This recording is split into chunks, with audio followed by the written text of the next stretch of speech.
Ayan, good morning po. Para po ito dun sa mga nagsasabi na binabawasan daw yung top up wallet nila kapag mayroong canceled booking. Hindi po yan totoo, okay? Bago po sana tayo mag-react, alamin po muna sana natin ng maayos kung talagang nababawasan kayo. Kung merong nakalagay na breakdown na may bawas, lumalabas lang po yan, parang computation lang po yan para makita nyo rin po. Pero pagdating dun sa wallet ninyo, wala pong bawas yan.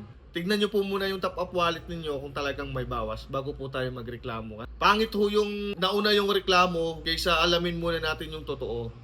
Tapos pag may nagpo-post, nagre-react agad yung ibang biker kahit di naman sila binabawasan. Kung ano yung nakikita nila sa mga post sa FB kahit wala namang patunay, hindi naman sila sigurado na totoo, nagre-react ka agad, nagre-reklamo ka agad kahit hindi naman sila yung binabawasan. Yun ang isa sa napakapangit na ugali natin.